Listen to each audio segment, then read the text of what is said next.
Assalamualaikum warahmatullahi wabarakatuh.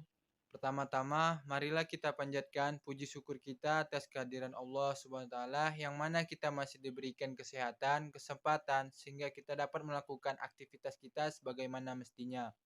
Tidak lupa pula selawat bertangkikan salam kita hadiahkan ke baginda Nabi besar kita, Nabi Muhammad SAW dengan melafazkan Allahumma sholli ala sayyidina Muhammad wa ala ali sayyidina Muhammad. Mudah-mudahan kita mendapatkan syafaatnya di kemudian kelak. Amin, amin, amin ya robbal alamin. Yang saya hormati, dosen pengampu fisiologi hewan, Bapak Roni Afriyadi MPD. Sebelum masuk ke materi, alangkah baiknya kami memperkenalkan diri kami. Saya Aziz Hussein Nasution sebagai moderator dan pemateri kedua, teman saya Alfina Sukmahayati Damanik sebagai pemateri pertama dan Sabita Husna sebagai materi ketiga. Langsung saja kita masuk ke materi tentang tahapan respirasi yang akan dijelaskan oleh Saudari Alfina. Kepada Saudari Alfina dipersilahkan. Kepada moderator, di sini saya akan menjelaskan materi yang pertama, yaitu mengenai tahap respirasi. Respirasi merupakan suatu sistem yang dapat menghasilkan energi dan berguna untuk keberlangsungan suatu makhluk hidup. Pada manusia, sistem pernapasan melewati 3 tahapan, yaitu bernapas, respirasi eksternal, dan respirasi internal. Nah, proses bernapas terdiri dari 2 tahapan, yaitu masuknya udara atau disebut juga dengan inspirasi dan mengeluarkan udara yaitu ekspirasi. Nah, pada proses respirasi internal terjadi pertukaran udara pada alveoli paru-paru dengan darah pada kapiler paru-paru.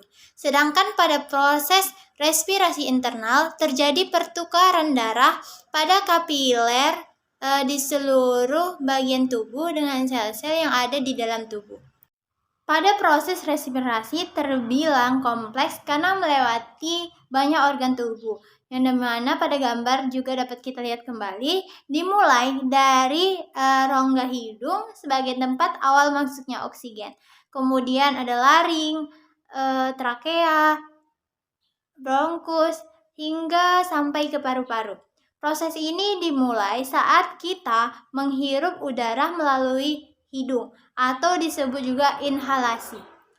Otot diafragma akan meregang sehingga akan ada ruang luas untuk tempat masuknya oksigen. Kemudian oksigen akan masuk ke tubuh melalui tenggorokan bagian belakang, melewati bagian laring, lalu terbagi ke arah kanan dan kiri paru-paru melalui tabung bronkus. Agar proses bernapas atau pernapasan berjalan lancar, tabung bronkus tidak boleh mengalami gangguan, baik itu dari peradangan maupun lendir.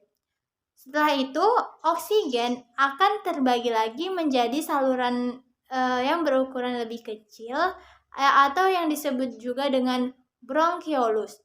Juga kantung udara yang disebut juga dengan alveoli. Nah, manusia memiliki rata-rata 600 juta alveoli dalam tubuh yang dikelilingi oleh pembuluh darah kapiler. Ini merupakan tempat terjadinya proses respirasi eksternal atau berpindahnya oksigen dari paru-paru ke darah. Nah, selain mengalami proses respirasi, terjadi juga yang namanya proses ekspirasi atau keluarnya udara, yang mana ditandai dengan karbon dioksida menjadi gas sisa-sisa dalam proses ini. Gas akan dikeluarkan dari dalam tubuh melalui yang namanya ekshalasi atau pembuangan napas. Nah, ketika proses ini terjadi, otot diafragma akan kembali mengecil sehingga karbon dioksida bisa keluar melalui paru-paru. Pada tahapan respirasi pada hewan ataupun manusia dibagikan menjadi 3 tahapan, yaitu yang pertama adalah respirasi luar. Respirasi luar ini merupakan proses pertukaran gas O2 dan CO2 antara atmosfer dengan paru-paru. Pada hewan yang hidup di darat ataupun pertukaran gas antara medium air dengan insang pada hewan yang hidup di air. Yang kedua adalah pengangkutan gas O2 dan CO2. Yang mana pengangkutan gas ini meliputi pengangkutan O2 dari kapiler ke paru-paru atau kapiler insang ke seluruh sel hewan, dan terjadi pengangkutan CO2 dari sel hewan ke kapiler paru-paru atau kapiler insang. Sehingga dalam hal ini dapat kita pahami bahwa terjadi yang namanya pengangkutan O2 dan CO2, yang mana terjadi proses masuknya udara dan keluarnya udara. Kemudian yang ketiga adalah respirasi dalam. Nah, respirasi dalam atau respirasi internal merupakan reaksi oksidasi reduksi di mana O2 dikonsumsi dan CO2 diproduksi. Nah, materi selanjutnya yaitu mengenai alat respirasi pada hewan. Alat respirasi pada hewan ini memiliki alat respirasi pada hewan bervariasi antara hewan yang satu dengan hewan yang lainnya. Ada yang memiliki alat respirasi berupa paru-paru, insang, kulit, trakea, dan bahkan juga ada sebagian hewan yang tidak atau yang belum memiliki alat khusus, sehingga dalam mengambil oksigen itu melalui yang namanya proses difusi langsung dari lingkungan ke dalam tubuh. Nah, pada alat respirasi pada hewan ini kami jelaskan terbagi menjadi dua bagian, yaitu yang pertama adalah alat respirasi pada hewan invertebrata dan yang kedua adalah alat respirasi pada hewan invertebrata. Nah, yang pertama tadi adalah alat respirasi pada hewan invertebrata, yaitu yang pertama adalah alat respirasi pada serangga. Nah, corong, hawa, atau trakea adalah alat pernapasan yang dimiliki oleh serangga dan arthropoda lainnya. Nah, pembuluh trakeat bermuara pada lubang-lubang kecil yang di kerangka luar atau disebut juga dengan exoskeleton yang disebut juga dengan spirakel atau stigma. Yang mana pada PPT dapat kita lihat gambarnya, terdapat stigma pada organ serangga. Nah, spirakel ini berbentuk pembuluh silindris yang berlapis zat kitin dan terletak berpasangan pada sel segmen tubuh.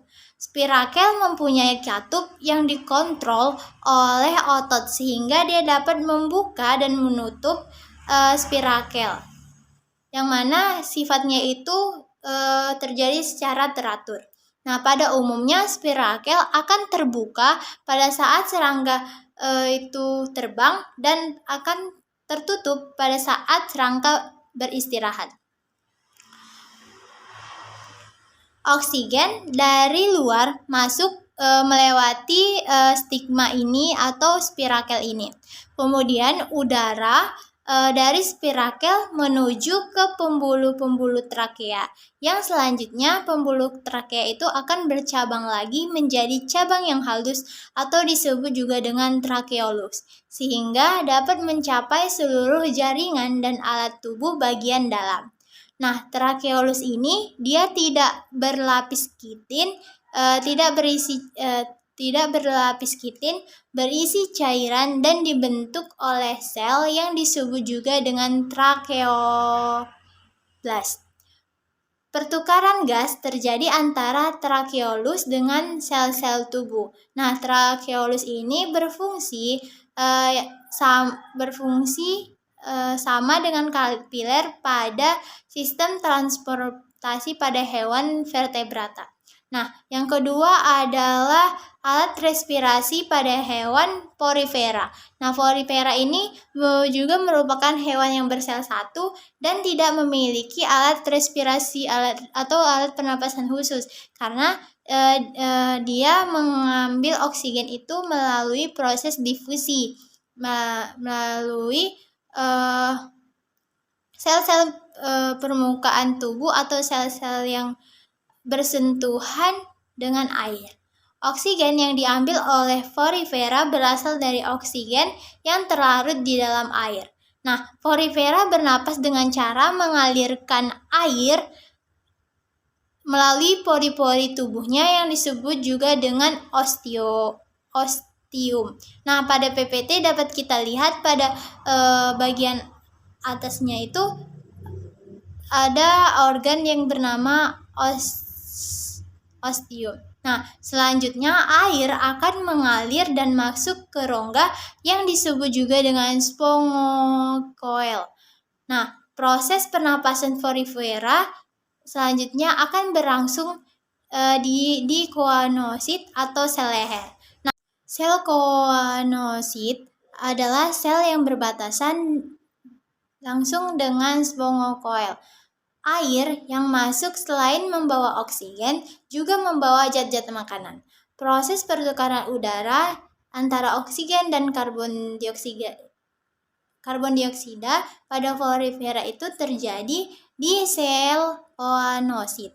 Nah, sel koanosit juga bertindak sebagai organ pencernaan dan peredaran zat karena aliran air masuk membawa oksigen dan zat-zat makanan.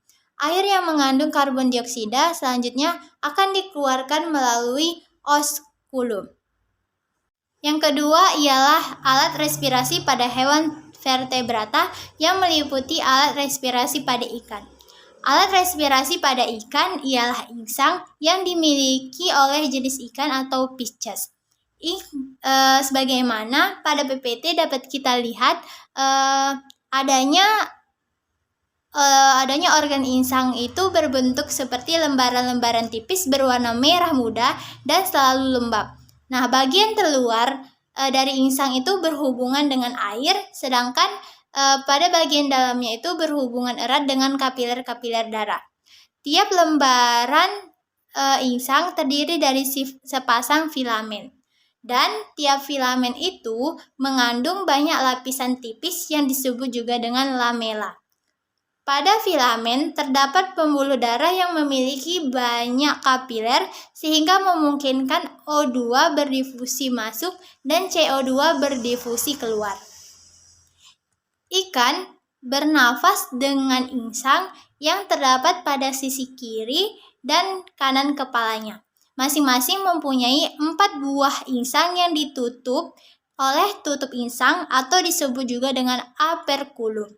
Nah, proses pernapasan pada ikan adalah dengan cara membuka dan menutupnya mulut secara bergantian dengan membuka dan menutupnya tutup insang. Pada waktu mulut membuka, air masuk ke dalam rongga mulut, sedangkan tutup insangnya menutup. Oksigen yang terlarut dalam air masuk berdifusi ke dalam pembuluh kapiler darah yang terdapat dalam insang. Dan pada waktu menutup, tutup insang membuka dan air dari rongga mulut keluar melalui insang. Bersamaan dengan keluarnya air melalui insang, maka karbon dioksida pun ikut dikeluarkan. Mungkin hanya ini yang dapat saya sampaikan. Untuk materi berikutnya saya kembalikan kepada moderator. Terima kasih kepada Saudari Alvina. Materi selanjutnya akan saya jelaskan. B. Pandangan umum tentang respirasi. Respirasi atau pernapasan adalah pertukaran gas antara makhluk hidup dengan lingkungannya. Secara umum, pernapasan dapat diartikan sebagai proses penghirup oksigen dari udara serta mengeluarkan karbon dioksida dan uap air. Respirasi merupakan proses pertukaran gas di mana oksigen diambil dan kemudian dipecah menjadi senyawa-senyawa yaitu karbon dioksida atau CO2, air atau H2O, dan energi. Respirasi merupakan reaksi redoks di mana substrat menjadi CO2 sedangkan O2 diserap mengalami reduksi menjadi H2O. Sistem respirasi berperan dalam tubuh untuk mempertahankan keseimbangan tubuh. C. Difusi dan kelarutan O2. Difusi adalah pergerakan molekul suatu zat secara random yang menghasilkan pergerakan molekul efektif dari konsentrasi tinggi ke konsentrasi rendah. Difusi gas terdiri atas molekul-molekul sederhana yang bebas bergerak satu sama lain. Ini berlaku bagi gas-gas yang terlarut di dalam cairan dan jaringan tubuh. Difusi bisa terjadi bila tersedianya sumber energi sehingga menimbulkan gerakan kinetik dari molekul-molekul gas. Dalam proses difusi O2, gradien tekanan parsial O2 antara udara dan darah memainkan peran penting. Ketika udara masuk ke dalam paru-paru, tekanan parsial O2 di udara lebih tinggi daripada O2 di darah. Akibatnya, O2 akan difusi di udara ke dalam darah dengan bantuan kelarutan O2 dalam air dan transport O2 oleh hemoglobin di dalam sel darah merah. Dalam tubuh manusia, O2 sangat dibutuhkan untuk respirasi seluler, yaitu proses penghasilan energi dari makanan yang dilakukan oleh mitokondria di dalam sel. Selain itu, O2 juga berperan penting dalam menjaga keseimbangan asam basa dalam tubuh karena O2 membantu mengubah CO2 menjadi bikarbonat di dalam darah.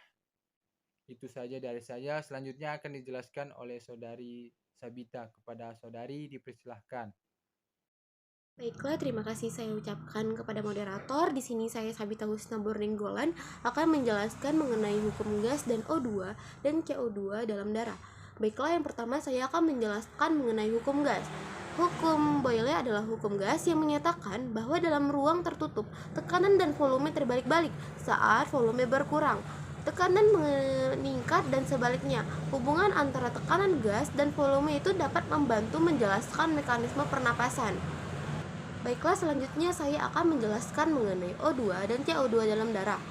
Oksigen atau O2 dalam darah dapat berlangsung dengan dua cara, yaitu dapat dibawa langsung dalam plasma darah atau dengan cara sederhana dan berkonjugasi dengan pigmen respirasi yang merupakan unit yang dapat berkaitan dengan oksigen secara reversibel.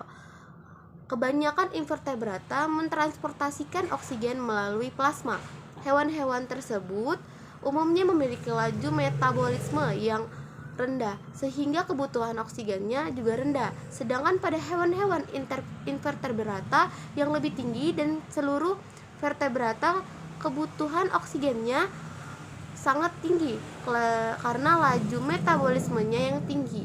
Dengan demikian, sesungguhnya keberadaan pigmen respirasi dalam darah penting, artinya untuk meningkatkan kapasitas angkut oksigen dalam darah menuju sel-sel tempat terjadinya respirasi seluler. Misalnya, pada mamalia, keberadaan hemoglobin ternyata mampu meningkatkan daya angkut oksigen dalam darah menjadi 20 kali lipat dibandingkan dengan hanya mengandalkan transportasinya di dalam darah atau di dalam plasma, di mana hemoglobin memungkinkan darah mampu mentransportasikan 20 mili oksigen dalam 100 mili darah. CO2 atau karbon dioksida dalam darah lebih sederhana daripada transportasi oksigen karena tidak dibutuhkan pigmen respirasi khusus untuk membawanya. CO2 lebih mudah larut dalam larutan darah pada darah O, sekitar 20-30 kali lebih tinggi. Proses transpirasi CO2 juga berlangsung dengan mekanisme difusi sederhana. CO2 yang dihasilkan di jaringan atau sel akan masuk ke plasma darah dan selanjutnya masuk ke dalam eritrosit sebagai senyawa yang mudah larut dalam air. CO2 akan terikat dalam bentuk ion bikarbonat atau HCO3. Mungkin itu saja yang bisa saya sampaikan. Kemudian saya kembalikan ke moderator. Terima kasih. Terima kasih kepada Saudari Sabita yang telah memaparkan materi yang terakhir. Baiklah, itu saja materi tentang respirasi dari kelompok kami. Jika ada kesalahan dari materi tersebut, kami mohon maaf. Kepada Allah kami mohon ampun. Wabillahi taufiq wal hidayah. Assalamualaikum warahmatullahi wabarakatuh.